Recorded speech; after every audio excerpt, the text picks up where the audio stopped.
however long from now, I will look back to John as one of the most remarkable individuals that I've met. One of the most distinctive characters. A man with an extraordinary capacity for leadership and inspiration.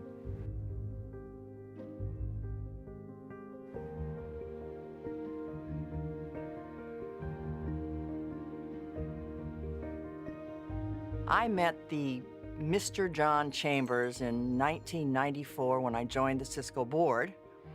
He was VP of Sales, and I thought I'd never met anyone with so much enthusiasm in my life. And you know what? It hasn't changed. I first met John in 2000 at the National Sales Conference, and I was with a group of folks, and he came up to our group, and it was like Mick Jagger had arrived from the Rolling Stones. He was amazing. I learned so much from him. And whether it was the way he treated his employees or the way he did acquisitions, I knew there was going to be a lot more to learn. John always surprised me. He surprised me because he was sensitive to things that usually leaders are not. For him, a social idea, a human call, is part of the business. One of his favorite lines is, "We partner for life." And when he says that, he's not just talking about a business partnership, it's also the relationship with our employees, it's the way he feels about his friendships. He's been married to Elaine for more than probably going on 40 years now. So he's really about partnering for life.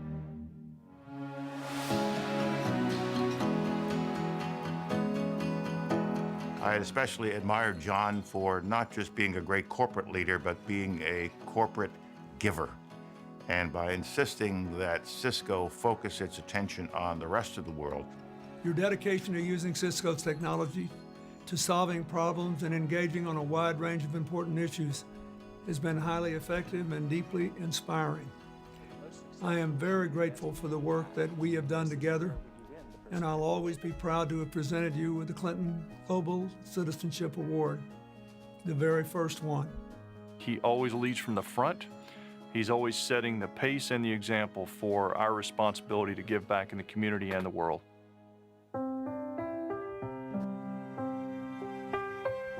I'm a salesman myself, and I always appreciate another good salesman, but I think if there was only one order left on earth, I think I might hire John Chambers to go get it.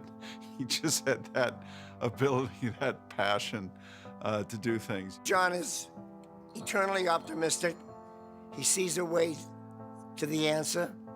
He's willing to be self-critical and change when he has to. Change even things he's put in place himself. And I admire his courage so much for that. John believes that work is about more than the individual job you do. It's about the contribution that job makes to your company, your country, and indeed the world. He's always willing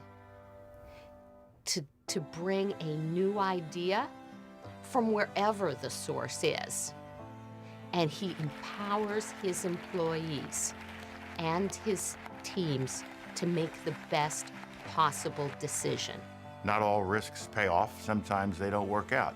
But the thing about John is that he had the passion, the integrity, and the desire to constantly be looking to the future to see what was there for Cisco, but more importantly, what was there for the American people and for the people of the world.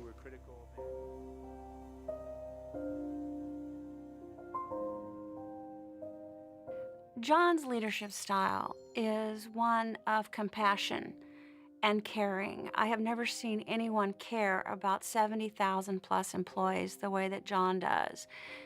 And also the fact that he's humble. He doesn't have an ego. When John's at his best, I think is when we're in crisis. And I think where he's so different than I think his peer group in the community is that every time we have a sick employee at Cisco, John is so incredibly well connected with that individual, whether it's the employee themselves, their spouses, their kids. Our relationship really started to become more personal, and 2006, when I was diagnosed with cancer, my executive vice president reached out to me to see what the situation was, and he reached out to John, and within 2 hours, John was on the phone with the doctor in Hopkins. We've got two Cisco family crisis situations going on. I mean, it speaks to John's character. He would call, and we really had these true conversations about overcoming adversity, overcoming illness, things that he had learned from his parents.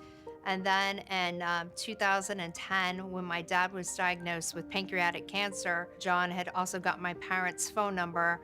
And when my dad was having a bad day from his cancer treatment, John called him and told him that his kids were going to be okay and that he loved us and that we were part of the Cisco family and that my dad could be proud. I can never thank him enough for giving my dad that sense of peace, to know that as he was leaving the earth that his kids were in a good place and that he had done a great job and we were working for a great man.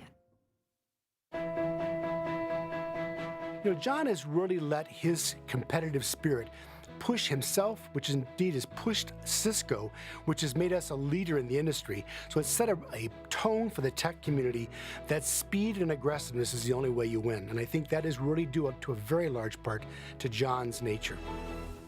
John, competitive? Let me tell you, I can't count how many $20 bets I had to keep track of. Is he competitive? Was that the question? Does he breathe? Okay, who's 20 bucks? First fish. How about the biggest fish? And the most fish?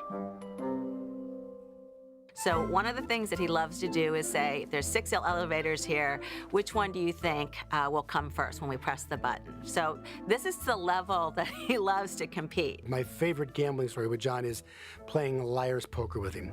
Because in the course of a multi-day trip, John will memorize the numbers on every bill you play with. So after 3 or 4 days, it's impossible to beat John in liar's poker, no matter how many bills you bring.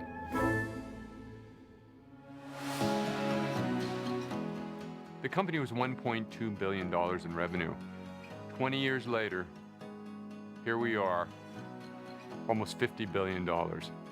I don't know anyone who has that kind of record.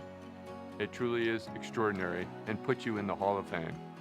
Through your commitment to innovation and your vision for a future in which a connected planet is no longer a novelty but a necessity, you have literally transformed the way business is done. And along the way, you've built one of the most influential and successful companies in the world. The greatest achievements for you are still in the future. So look ahead, dream, dare, move and move people and move things with you, around you, and for all of us.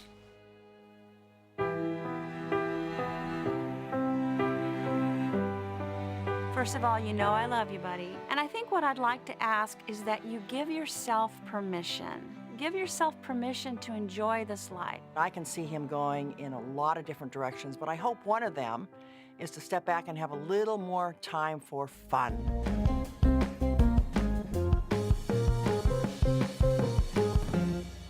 He should obviously relax. That is a 5-letter word, John. Ramp it down to only 145 miles an hour. He'll still be working harder and faster and smarter than all the rest of us. Spend some time with your family, spend some time with yourself, and continue to give back like you always have.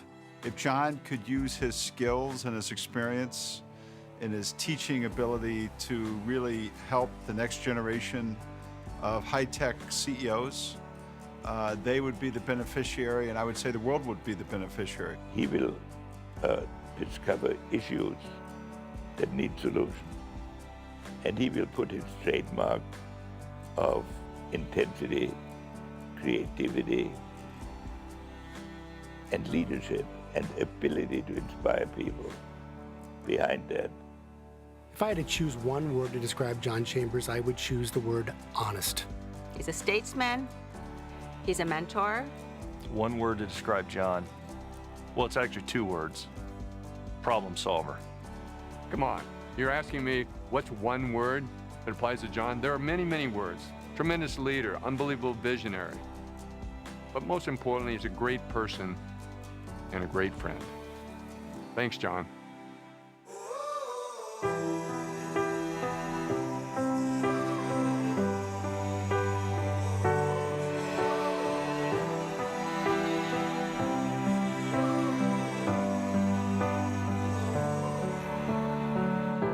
It feels good, this beauty life.